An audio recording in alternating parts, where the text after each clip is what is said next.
बात करते हैं एमपी के सीहोर की, जहां के वीआईटी यूनिवर्सिटी में छात्रों ने भोजन और पानी की मांग को लेकर जमकर हंगामा किया। छात्रों के हंगामे का वीडियो भी सोशल मीडिया में वायरल हो रहा है। नाराज छात्रों ने आधी रात को कैंपस में खूब तोड़फोड़ की और खड़ी हुई गाड़ियों और बस में आग लगा दी। छात्रों का आरोप है कि कई स्टूडेंट की तबीयत खराब होने के बाद भी कोई ध्यान नहीं दिया जा रहा। साथ ही भोजन और पानी की गुणवत्ता बेहद खराब है। कुछ छात्रों की जांच के बाद उनमें पीलिया के लक्षण पाए गए, जिन्हें इलाज दिया जा रहा है।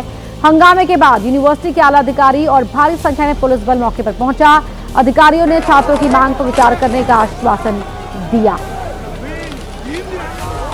तस्वीरों में आप देख सकते हैं छात्रों का हंगामा। इनका कहना है कि यहाँ पर जो खाना और पानी दिया जा रहा है वो बेहद खराब गुणवत्ता का है। इससे कई छात्रों की तबीयत खराब हो गई है, उन्हें इलाज के लिए एडमिट कराना पड़ा है। यहाँ पर देखिए किस तरह से अपना विरोध जताते हुए ये बवाल काटा है छात्रों ने। वहां पर खड़ी जो गाड़ियां थी, बस थी, उन्हें आग के हवाले भी कर दिया।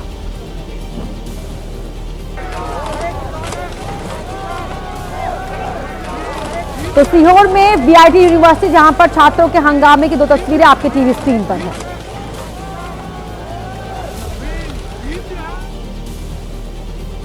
वहीं यूपी के लखीमपुर खीरी में शादी समारोह से लौट रही एक कार शारदा नहर में गिर गई। इस हादसे में 5 लोगों की मौत हो गई, जबकि ड्राइवर की हालत नाजुक बनी हुई है। कार सवार जब शादी समारोह से वापस लौट रहे थे, तभी थाना पड़ुआ इलाके के पास कार बेकाबू होकर नहर में गिर गई। कार गिरने की वजह से उसका गेट लॉक हो गया, जिससे सभी युवक अंदर ही फंस गए और कार के गिरने की आवाज सुनकर आसपास के लोग दौड़कर मौके पर पहुंचे, लेकिन अंदर फंसे होने की वजह से 5 लोगों की मौके पर ही मौत हो गई। इसी तरह कार का शीशा तोड़कर ड्राइवर को गंभीर हालत में अस्पताल में भर्ती कराया गया। हादसे में कार बुरी तरह क्षतिग्रस्त भी हो गई।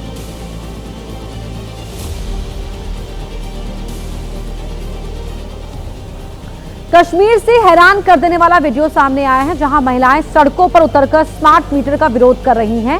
इस वीडियो में महिलाएं न सिर्फ स्मार्ट मीटर का विरोध करती हुई सड़कों पर दिखाई दे रही हैं, बल्कि एक और वीडियो में वो स्मार्ट मीटर और उसे लगाने वाले उपकरण को तोड़ती हुई भी नजर आ रही हैं। ये तस्वीरें कश्मीर के बड़गाम और गांदरबल जैसे कई इलाकों से आई हैं, जहां महिलाएं पिछले कई दिन से स्मार्ट मीटर का विरोध कर रही हैं। उपचुनाव के दौरान दरअसल सीएम उमर अब्दुल्ला ने कहा था कि अगर लोगों को 200 यूनिट फ्री बिजली चाहिए तो स्मार्ट मीटर लगाने होंगे, लेकिन कई इलाकों में लोग बिजली विभाग को नए प्रीपेड स्मार्ट मीटर लगाने की इजाजत नहीं दे रहे हैं। महिलाएं खासतौर पर इसका विरोध करती हुई नजर आ रही हैं।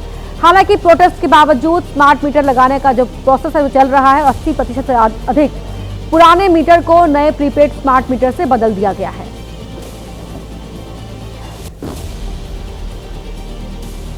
वहीं अमेरिका के उत्तरी डकोटा में शीतलहर के तूफान ने तांडव मचा रखा है। सड़कों पर बर्फ की चादर बिछी हुई है। विजिबिलिटी इतनी कम है कि गाड़ी चलाना मुश्किल हो गया है। तापमान इतना नीचे चला गया है कि जनजीवन अस्त व्यस्त हो गया है। 8 इंच कई जगह बर्फ जमी हुई है। उसकी वजह से एक्सीडेंट की घटनाएं भी सामने आई हैं, जिसकी वजह से इंटरस्टेट 94 और इंटरस्टेट 29 के कई हिस्सों को बंद कर दिया गया है। मौसम के बदले हुए मिजाज से हर कोई हैरान है, क्योंकि सर्दियों की ऑफिशियल शुरुआत होने में अभी 1 महीना बाकी है। लेकिन ये तस्वीरें नॉर्थ डकोटा से सामने आई हैं, वो डरा रही हैं। बताया जा रहा है कि ये सब तूफान का असर है। पिछले दिनों देश के उत्तरी हिस्से में एक बर्फीला तूफान आ रहा था और अब नॉर्थ डकोटा में बर्फ गिर रही है।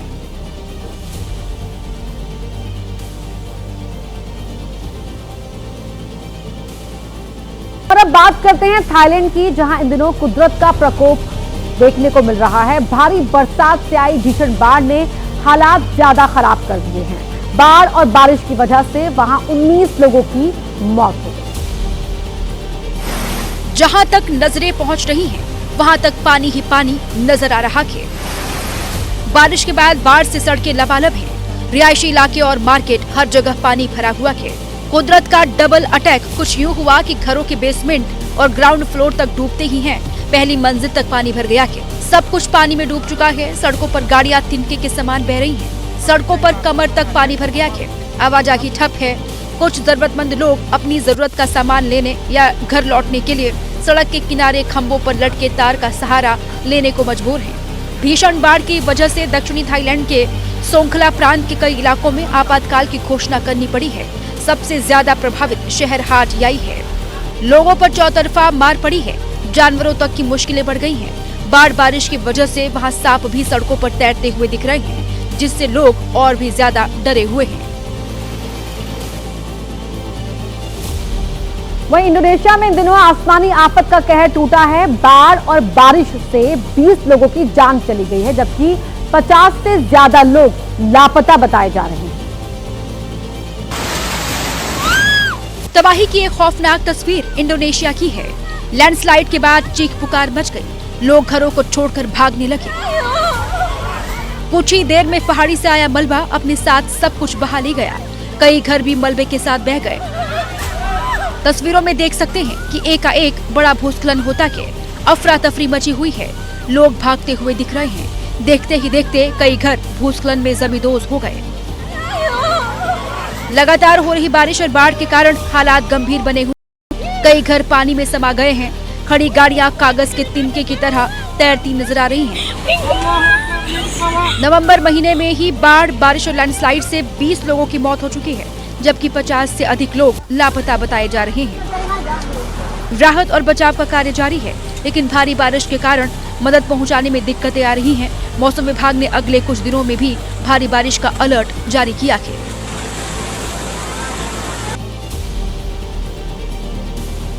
वहीं जेएनयू में एबीवीपी ने नक्सलवाद के विरोध में प्रदर्शन किया और अर्बन नक्सल का पुतला फूंका। एबीवीपी से जुड़े छात्रों ने नक्सलियों के समर्थन में नारेबाजी को घातक बताया।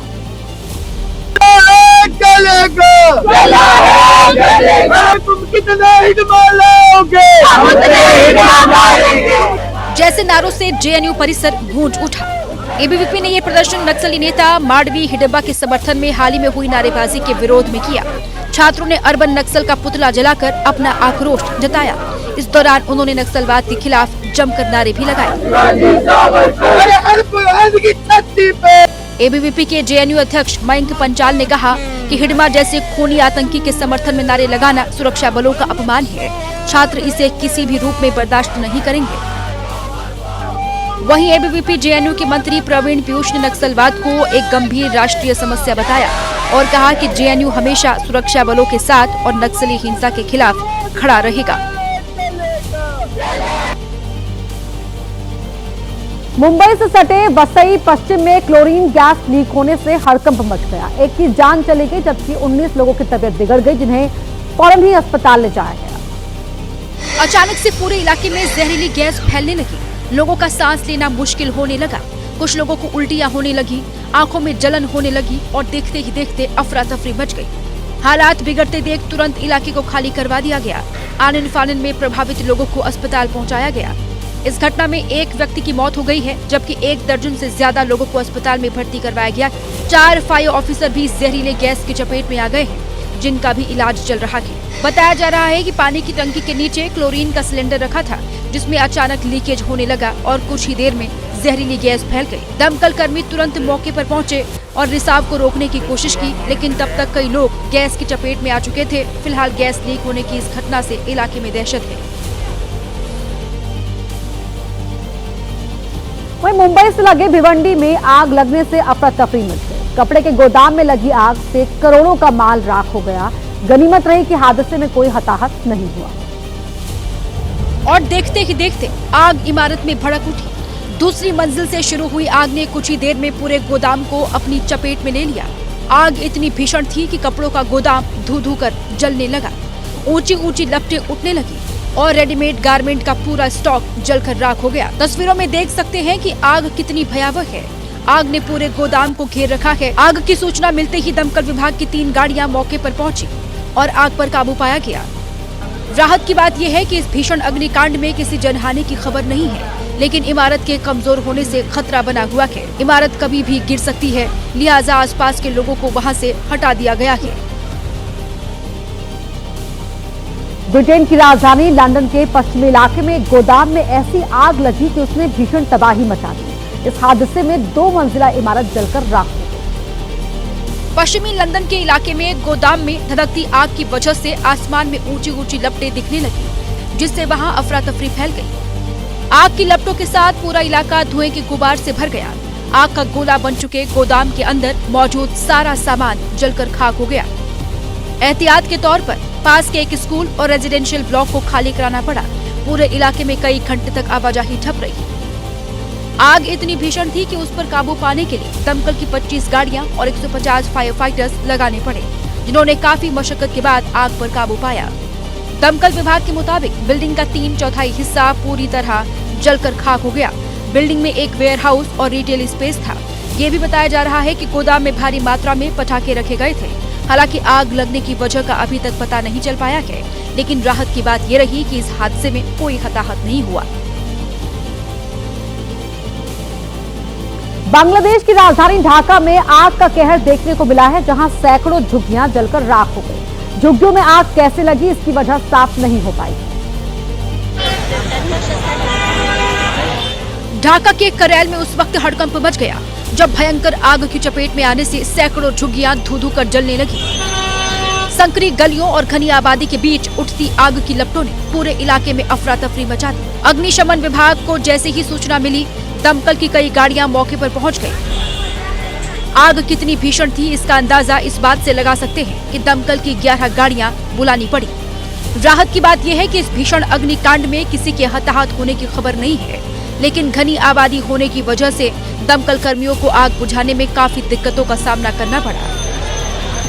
फिलहाल आग लगने की वजह साफ नहीं हो पाई है। आग के पूरी तरह शांत होने के बाद ही नुकसान का सही आकलन किया जा सकेगा। करेल राजधानी ढाका की सबसे पुरानी झुग्गी बस्तियों में से एक है, जो करीब 90 एकड़ क्षेत्र में फैली है। यहाँ करीब 80,000 से अधिक लोग रहते हैं।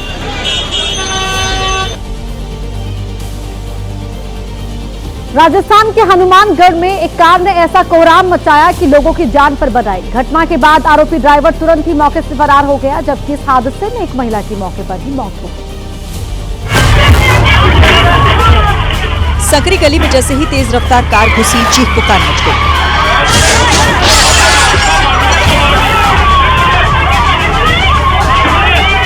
हादसा इतनी तेजी से हुआ कि लोगों को संभलने का मौका तक नहीं मिला।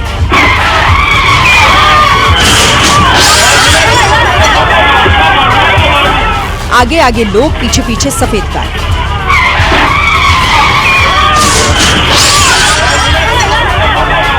कार ने पहले साइकिल को टक्कर मारी, फिर युवती को कुचलते हुए आगे बढ़ गई। इससे पहले कोई कुछ समझ पाता, कार ड्राइवर मौके वारदात से फरार हो चुका था।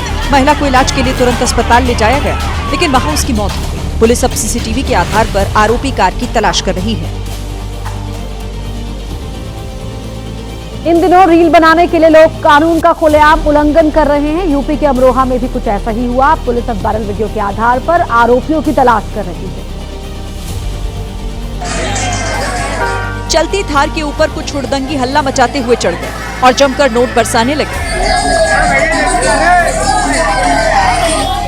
सड़क पर इतना व्यस्त ट्रैफिक होने के बावजूद इन हुड़दंगियों को किसी की परवाह नहीं थी। ऊपर से नोटों की बारिश हो रही थी और नीचे गिर रहे नोटों को बटोरने की होड़ मची रही। वो तो गनीमत रही कि कोई हादसा नहीं हुआ, क्योंकि इन लोगों ने न सिर्फ अपनी जान खतरे में डाली, बल्कि वहां से गुजर रहे राहगीरों की भी जान पर बनाई। वायरल वीडियो एक बारात का था जो संभल से हसनपुर की ओर जा रहा था। फिलहाल पुलिस अब आरोपियों की तलाश कर रही है। दिल्ली बम धमाकों में लगातार खुलासे हो रहे हैं। एबीपी न्यूज आज पकड़े गए आतंकी डॉक्टर मुजम्मिल के उस ठिकाने पर पहुंचा जहां वो मदरसा बनवा रहा था।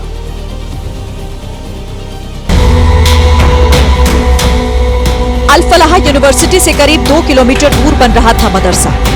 करीब 200 गज में बन रहा था। हैरान करने वाली बात तो ये है कि मदरसा जमीन से 10 फीट नीचे है।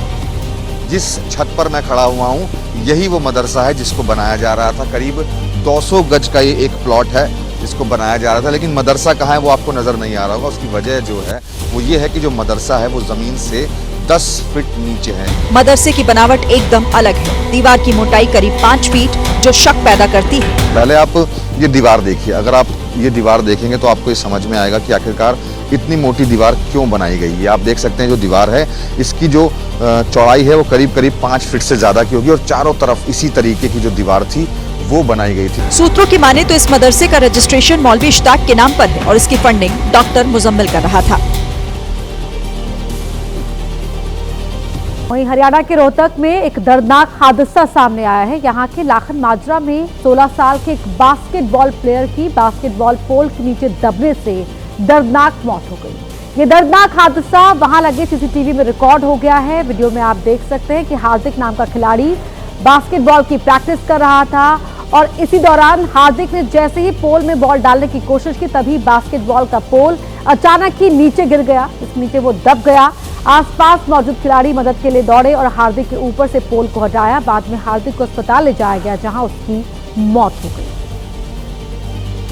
खेल में इस खिलाड़ी की मौत कैसे हुई? ये बास्केटबॉल प्लेयर 16 साल का हार्दिक जो प्रैक्टिस कर रहा था और जैसे उछलकर वो उस बास्केटबॉल को नेट में डालता है, पोल पकड़ता है, अचानक से पोल नीचे गिरने लगता है और वो पोल के नीचे आकर दब जाता है। आसपास उसके साथी प्लेयर्स थे जो उसकी तरफ भागते हैं, पोल को हटाते हैं और उसे अस्पताल ले जाते हैं, लेकिन तब तक उसकी मौत हो चुकी थी। तस्वीरें विचलित कर सकती हैं, बेहद दर्दनाक हादसा हुआ है।